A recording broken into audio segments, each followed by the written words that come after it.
President Trump in recent days has taken aim at Minnesota's Somali community with xenophobic remarks and calls for removal from the U.S.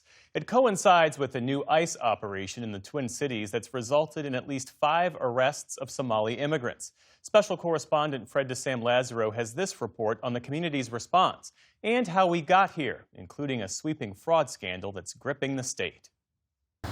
At Carmel Mall, a hub for Somali life and culture in South Minneapolis, business has been slower than usual this week. It's very scary, especially small business owner for us, for me. All the business, Carmel Mall, we're not making any money. Concern rose here after word of an increase in federal immigration enforcement targeting Minnesota's Somali community. The state is home to about 80,000 people of Somali descent, the largest such population in the country. Most are citizens, and many were born here. The stepped-up enforcement, dubbed Operation Metro Surge, follows President Trump's repeated attacks on Minnesota's Somali community. They contribute nothing. I don't want them in our country, I'll be honest with you. Their country stinks. The president also singled out Ilhan Omar, the progressive Somalia-born Minnesota congresswoman who he's long criticized. Ilhan Omar is garbage. She's garbage. Her friends are garbage. These aren't people that work. These aren't people that say, let's go, come on, let's make this place great. These are people that do nothing but complain. I was shocked, bro. I was like, what? I was just like, really? He said that? I mean, I've seen him say crazy things, but now it hits home. The comments sparked an uproar in Minnesota's Somali community. We really thought, wow, why would somebody call a whole community and say you're garbage or you stink? Actually, we smell really good. Even Somali Americans who voted for Trump, like business owner Waris Mahmoud, expressed anger. We want to make America great, but not insulting the people. He is the president. I want he change, his tongue because he doesn't know us. Come over here, Donald Trump. You are our president. Come over here, have a tea, and you will learn who we are. President Trump targeted Somali immigrants in his first term, too.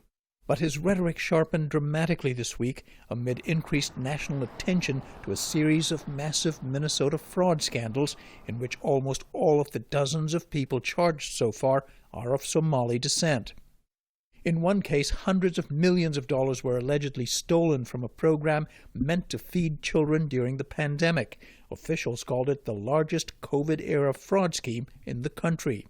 Authorities later said there was large-scale fraud in a program designed to help people with disabilities get housing. And in September, a woman was charged for defrauding a state autism treatment program. All told, federal prosecutors estimate fraud in Minnesota could cost taxpayers over $1 billion. When you started to read about these fraud stories, what was your reaction as a Somali American? Well, I was ashamed. Ahmed Samatar is an international studies professor at Macalester College in St. Paul. Originally from Somalia, he's lived in Minnesota for over 30 years. He says Somalis mostly started arriving here in the 1990s, fleeing their country's civil war.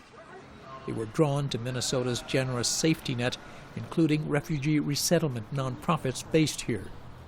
That's partly why he was so angered by Somalis' involvement in the fraud cases. Somali Minnesotans have to face this, and they really have to clean up their act, because the state deserves better than that. But I think the challenge is to keep that in its proper place, because it's a real story.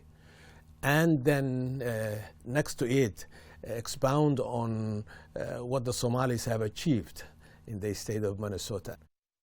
But as scrutiny of Minnesota's Somali community spikes, so does criticism of Governor Tim Walz for failing to heed early warnings about fraud and to do enough to combat it. You commit fraud in Minnesota, you're going to prison. I don't care what color you are, what religion you are.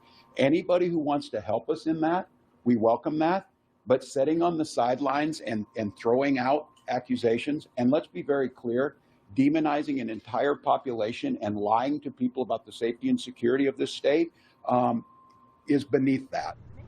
The topic will likely dominate next year's gubernatorial election when a crowded Republican field will try to stop Walz from winning a third term. One of his challengers is Minnesota House Speaker Lisa Demuth. This does point to Governor Walz, because whether or not some of it preceded him, it has exploded during his time leading our state, and there has not been that accountability that taxpayers are counting on. What do you think about what has emerged since, which is a racialization at many levels of this issue? You know, I don't think fraud needs to be a topic of race, but when we're looking at that, it is heavily centered on one culture, one population. But I don't agree with any demonization of an entire culture. So I don't think that we're painting everyone with a broad brush, but we are definitely pointing where there has been known fraud, and that's what needs to stop.